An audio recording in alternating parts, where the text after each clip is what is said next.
ಇಲ್ಲ ನಾನು ಎಲ್ಲ ಸಂದರ್ಭದಲ್ಲೂ ಒಂದು ಕನ್ಸಿಸ್ಟೆಂಟ್ ಸ್ಟ್ಯಾಂಡ್ ಇದೆ ನಂದು. DCMಗಳು ಮಾಡುವಂತ ಕಾಲದಲ್ಲಿ ಬೇರೆ ಬೇರೆ ವರ್ಗಗಳು ಯಾವಿದಾವೆ, ಈಗ SCಗಳಿರ್ಬೋದು, ಮೈನಾರಿಟಿ ಇರ್ಬೋದು, ಈಗ ಇವರು ಮೇಜರ್ ಕಮ್ಯುನಿಟಿ ಅಂತ ಒಂದು ಬ್ಯಾಕೋ ಕ್ಲಾಸ್, ಈಗೆಲ್ಲ ಶೆಡ್ಯೂಲ್ ಕಾಸ್ಟ್ ಕೊಟ್ಟಿದ್ದಾರೆ. ಒಂದು ಬ್ಯಾಕೋ ಕ್ಲಾಸಸ್ಗೆ, ಒಂದು ಶೆಡ್ಯೂಲ್ ಕಾಸ್ಟ್ಗೆ, ಒಂದು ಮೈನಾರಿಟಿಗೆ ಕೊಡಬೇಕು ಅನ್ನೋದು ಮೊದಲಿಂದನೂ ವಾದ ಇದೆ. ಇವತ್ತು ಆ ವಾದಕ್ಕೆ ನಾನು ಬದ್ಧ ಇದೆ. ನಾನು ಇಲ್ವೇ ಇಲ್ವಲ್ಲ, ನಾನು ರೇಸಲ್ಲೂ ಇಲ್ಲ, ನಾನು ಕೇಳೂ ಇಲ್ಲಲ್ಲ.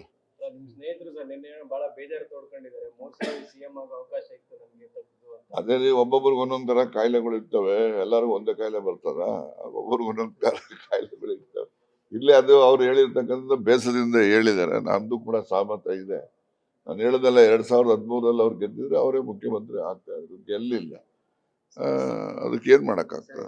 ಶಿವಕುಮಾರ್ ಅವರಿಗೆ ಸಾಕಷ್ಟು ಸವಾಲು. ಒಂದ್ ಕಡೆ ಎಲೆಕ್ಷನ್ ನಡೆಸಬೇಕು, ಇವಾಗ GB ಎಲೆಕ್ಷನ್ ಇದೆ, ಮುಂದೆ 28ರ ಎಲೆಕ್ಷನ್ ಇದೆ. ಈಗೆಲ್ಲ ಈಗ ಚುನಾವಣೆಗಳ ಸರದಿ ಸಾಲು ಬರ್ತಾ ಇದ್ದಾವೆ. ಒಂದೀಗ GB ಸುಪ್ರೀಂ ಕೋರ್ಟ್ ಆದೇಶ ಆಗಿದೆ, ಆಗಸ್ಟ್ ತಿಂಗಳ ಕೊನೆ ಒಳಗಡೆ ಮುಗಿಸ್ಬೇಕು ಅಂತ ಹೇಳವ್ರೆ, ಗೊತ್ತಾಯ್ತಾ? ಅದು ಒಂದಿದೆ. ನೆಕ್ಸ್ಟ್ ಜಿಲ್ಲಾ ಪಂಚಾಯತಿ, ತಾಲೂಕು ಪಂಚಾಯತಿ ಅಲ್ಲಿ 5 ವರ್ಷ ಆಗಿದೆ ಚುನಾವಣೆಗಳು ಮಾಡಿ. ಆ ಚುನಾವಣೆಗಳು ಮಾಡಲಿಲ್ಲ ಅಂತಾನೆ ಸೆಂಟ್ರಲ್ ಗವರ್ಮೆಂಟ್ ಇಂದ ಈ 73rd 74th ಅಮೆಂಡ್ಮೆಂಟ್ ಅನ್ನೋ ವಿಚಾರದಲ್ಲಿ ಏನೆಲ್ಲ ನಡವಳಿಕೆಗಳು ನಡೀಬೇಕಿತ್ತು ಅದು ನಡೆದೇ ಇರೋದ್ರಿಂದ ಸೆಂಟ್ರಲ್ ಗವರ್ಮೆಂಟ್ ಇಂದ ಲೋಕಲ್ ಬಾಡೀಸ್ ಬರ್ತಕ್ಕಂಥ ಅನುದಾನನೂ ಕೂಡ ನಿಲ್ಲಿಸ್ಬಿಟ್ಟಿದ್ದಾರೆ. ಅದು ಒಂದು ರೀತಿಯಲ್ಲಿ ರಾಜ್ಯಕ್ಕೆ ಅನ್ಯಾಯನೂ ಕೂಡ ಆಗಿದೆ. ಅದರಿಂದ ನಾನು ಒತ್ತಾಯ ಮೊದಲಿಂದನೂ ಮಾಡ್ತಾ ಇದ್ದೇನೆ, ಸ್ಥಳೀಯ ಸಂಸ್ಥೆ ಚುನಾವಣೆಗಳು as and when they are due ನಾವು ಮಾಡಿಬಿಡ್ಬೇಕು. ನಾವು ಅದನ್ನ ಮುಂದಾಗ್ತಕ್ಕಂಥದ್ದು ನಮಗೂ ಒಳ್ಳೇದಲ್ಲ. ಮತ್ತೆ ಪ್ರಜಾಪ್ರಭುತ್ವ ವ್ಯವಸ್ಥೆನಲ್ಲಿ ಯಾವತ್ತು ಜನರಿಂದ ಆಳ್ವಿಕೆ ನಡಿಬೇಕೆ ಹೊರತು ಅಧಿಕಾರಿಗಳಿಂದ ಆಳ್ವಿಕೆ ನಡಿಬಾರ್ದು. DK ಶಿವಕುಮಾರ್ ಅವರಿಗೆ ಇವಾಗ ಸಾಕಷ್ಟು ಸವಾಲಿದೆ, ಯಾಕಂದ್ರೆ ಹಿರಿಯರನ್ನ ಜೊತೆ ಕರ್ಕೊಂಡು ಹೋಗ್ಬೇಕು. ಇರೋದ್ರಲ್ಲಿ 2 ವರ್ಷ ಕೆಲವೊಬ್ರು ಮುನಿಸ್ಕೊಳ್ತಾ ಇದ್ದಾರೆ. ಯಾರು ಮುನಿಸ್ಕೊಳ್ಳೋರು ಯಾರಿಲ್ಲ. ಈಗೆಲ್ಲ ನೋಡಿ, ಈ ಡಿಸೆಂಬರ್ ಕಳೆದ ಮೇಲೆ ಎಲ್ಲ ಚುನಾವಣೆ ಕಡೆ ಗಮನ ಹೊರಟೋಗ್ತದೆ. ಎಲ್ಲ MLAಗಳೆಲ್ಲ ಕಾನ್ಸ್ಟಿಟ್ಯೂನ್ಸಿ ಅಲ್ಲಿ ಇಲ್ಲಿ ನೋಡಕ್ ಹೋಗ್ತಾರೆ ಹೊರತು ಇಲ್ಲಿ ರಾಜಕಾರಣ ಮಾಡಕ್ಕೆ, ಬೇರೆದ್ ಮಾಡ್ಲಿಕ್ಕೆ ಅವ್ರಿಗೆಲ್ಲ ಯೋಚನೆ ಮಾಡ್ಲಿಕ್ಕೂ ಸಮಯ ಇರೋದಿಲ್ಲ. ಸೊ ಅದರಿಂದ ಎಲ್ಲ ಚುನಾವಣೆಗಳು ಈಗ ZP TPS ಎಲೆಕ್ಷನ್ ಬಂದಾಗ ಎಲ್ಲ MLAಗಳು ಇನ್ವಾಲ್ವ್ ಆಗ್ಲೇಬೇಕು. ಈಗ ಬ್ಯಾಂಗ್ಳೂರ್ ಕಾರ್ಪೊರೇಷನ್ ಬಂದ್ರೆ ಸುಮಾರು ಇಲ್ಲಿ 28 ಜನ MLAಗಳಿದ್ದಾರೆ. 28 ಜನ MLA irrespective of their party, they have to concentrate on their constituencies.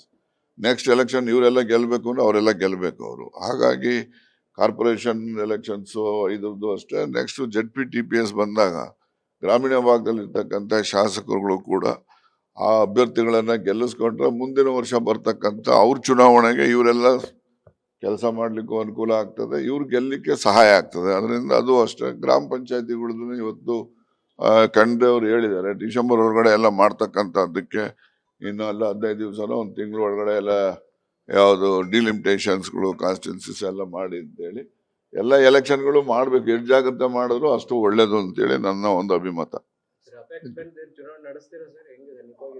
ಅದು ನೋಡೋಣ, ನಾನೆಲ್ಲ ನಡೆಸೋದು ನಾನು ನಡೆಸೋದಾಗಿದ್ರೆ ಅವತ್ತೇ ನಡೆಸಿರ್ತಾ ಇದ್ದೆ. ಸೊ ಅದರಿಂದ ನೋಡೋಣ, ಸ್ವಲ್ಪ ದಿವಸ ಕಳೀಲಿ.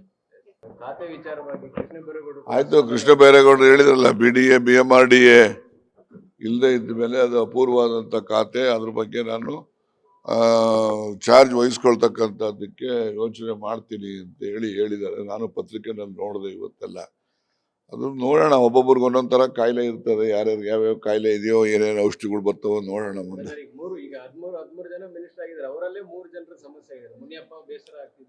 ಇಲ್ಲ, ಮುನಿಯಪ್ಪನವ್ರು ಅವತ್ತೇನೆ ಸಾಯಂಕಾಲನೇ ಎಲ್ಲ ಸರಿ ಹೋಯ್ತು ಅಂತ ಬಂದ್ರಲ್ಲ ಖುಷಿಯಾಗಿ.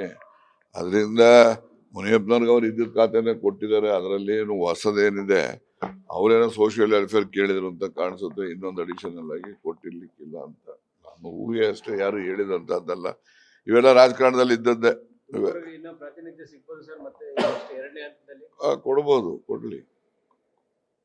ಈಗ ನೋಡಿ, ಈಗ ಇನ್ನು 2 ವರ್ಷ ಇರೋದು, 2 ವರ್ಷದಲ್ಲಿ ಕಡೆ 6 ತಿಂಗಳು ಚುನಾವಣೆ, 1.5 ವರ್ಷ ಇರೋದು. ಈಗ ಗುಡ್ ಗವರ್ನೆನ್ಸ್ ಕೊಡಬೇಕು, ಮತ್ತೆ ಪಾರ್ಟಿನೂ ಸೆನ್ಸಿಟೈಸ್ ಮಾಡಿದ್ರೆ 2028ಗೆ ನಾವು ಚುನಾವಣೆ ಮಾಡ್ಲಿಕ್ಕೆ ಸುಲಭ ಆಗ್ತದೆ. ಗುಡ್ ಗವರ್ನೆನ್ಸ್ ಕೂಡ ಇರಬೇಕು, ಪಾರ್ಟಿನೂ ಕೂಡ ಸೆನ್ಸಿಟೈಸ್ ಮಾಡಿದ್ರೆ 2028 ಅಲ್ಲಿ ಮತ್ತೆ ಬರ್ತೀವಿ. ಅದ್ ಮಾಡ್ಲಿಲ್ಲ ಅಂತ ಹೇಳಿದ್ರೆ ಮುಂದೆ ಏನಾಗ್ತದೆ ಜನರ ಕೈಲಿ ಇರ್ತಕ್ಕಂಥದ್ದು ಯೋಚನೆ ಮಾಡೋಣ. ಜೀನಿ ಸ್ಲಿಮ್ ತಗೊಳಕ್ಕೆ ಸ್ಟಾರ್ಟ್ ಮಾಡಿದ್ನೋ ಅವಾಗ ಮಂತ್ಲಿ ಪೀರಿಯಡ್ಸ್ ಆಗ್ತಾ ಇದೀನಿ. PCOD ಪ್ರಾಬ್ಲಮ್ ನಾರ್ಮಲ್ ಆಗಿದೆ, ಥೈರಾಯ್ಡ್ ನಾರ್ಮಲ್ ಆಗಿದೆ. ಪೀರಿಯಡ್ಸ್ ಎಲ್ಲ 6 ಮಂತ್ ಆದ್ರೂ ಆಗ್ತಾ ಇದ್ದಿಲ್ಲ, ಇವಾಗ ರೆಗ್ಯುಲರ್ ಪೀರಿಯಡ್ಸ್ ಆಗ್ತಾ ಇದೆ. ಜೀನಿ ಸ್ಲಿಮ್ ನ ಯೂಸ್ ಮಾಡಿ 8 ತಿಂಗಳಲ್ಲಿ 55 kg ಸಣ್ಣ ಆಗಿದ್ದಾರೆ. ಜೀನಿ ಸ್ಲಿಮ್ ತಗೊಳ್ಳಿ, ಬೇಗ ಸಣ್ಣ ಆಗ್ತೀರಾ, ಫ್ಯಾಟ್ ಲಾಸ್ ಆಗ್ತದೆ. ಜೀನಿ ಸ್ಲಿಮ್ ನ ಯೂಸ್ ಮಾಡಿ 100% ಯಾವುದೇ ಸೈಡ್ ಎಫೆಕ್ಟ್ ಇಲ್ದಂಗೆ ಸಣ್ಣ ಆಗ್ತೀರಾ.